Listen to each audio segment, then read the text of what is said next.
నాకు లేదని చెప్పు. అల్లుడు గారు, మీ అమ్మగారు ఏం చెప్తున్నారంటే వినిపించింది అని సైలెంట్ గా ఉంటావేంట్రా? మీ అమ్మ ఏం చెప్పిందో విన్నావు కదా, వెళ్ళు. అక్కడికి వెళ్ళి మీ అమ్మ కాళ్ళు పట్టుకుని వేడుకుంటావు. నువ్వు ఇంటికి వస్తే మాత్రం అది మీ అమ్మతోనే రావాలి. మమ్మీ అంత మొండిగా మాట్లాడుతుంటే మీకు ఇంకా అర్థం కావడం లేదా డాడ్? నేను పిలిచినా తను రాదు. అలానే వదిలేస్తావా? నీ పెళ్ళానికి దూరంగా ఉండడం నీకిష్టమేమో, నా పెళ్ళాన్ని వదిలేసి ఉండడం నాకిష్టం లేదు. అయితే నువ్వు వెళ్ళొచ్చు కదన్నయ్య. పాపం రాజు ఎందుకు ఇబ్బంది పెడుతున్నావు? తప్పు చేసింది వాడైతే నేనెందుకు వెళ్ళాలి? నేను చెప్పిందో విన్నావు కదా.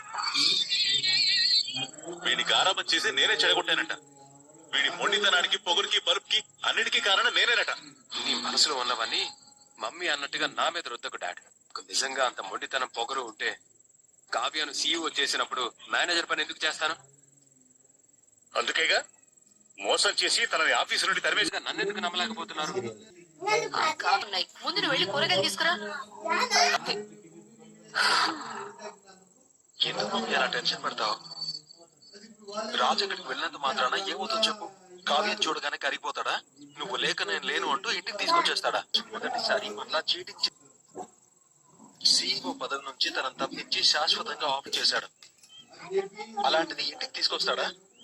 కావాలంటే నువ్వే చూడు, వాళ్ళ అమ్మని మాత్రమే తీసుకొస్తాడు. రాజు వెళ్ళి పిలిచినంత మాత్రాన మా వదిన వచ్చేస్తుందా? నేను కూడా వస్తాను అంటూ కండిషన్ పెడుతుంది. అన్ని అలా తెలిసిపోతూ ఉంటాయండి. బల్బుని, రేడియోని కనుక్కున్నట్టు, మొక్కల్లోనూ ప్రాణం ఉంటుంది అని కనిపెట్టినట్టు మీరు మనుషులు వేసుకునే రంగుల్ని భలే కనిపెట్టేశారండి.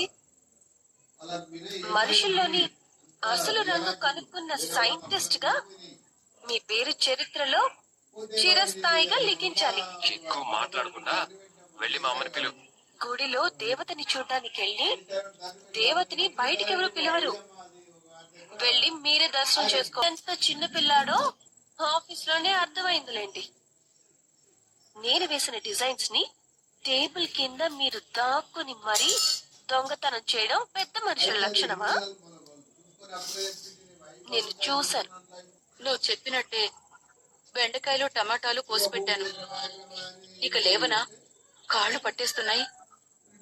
ఆ చేత్తోనే కాసిన వంకాయలు కూడా కోసేస్తే సాంబార్లో పడేస్తాను. సరే, కాస్త కాఫీ అయినా ఇస్తావా?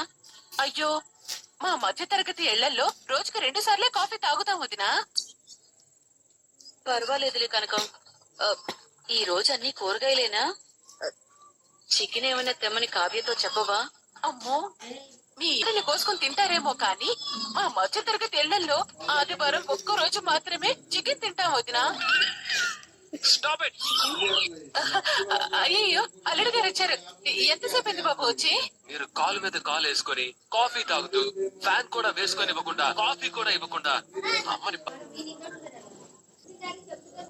పొద్దున్నే చద్దన్నంలో మజ్జిగ వేసి అన్నం కూడా అందులోగా నంచుకోవడానికి ఆవకాయ ముక్క కూడా పెట్టిందిరా.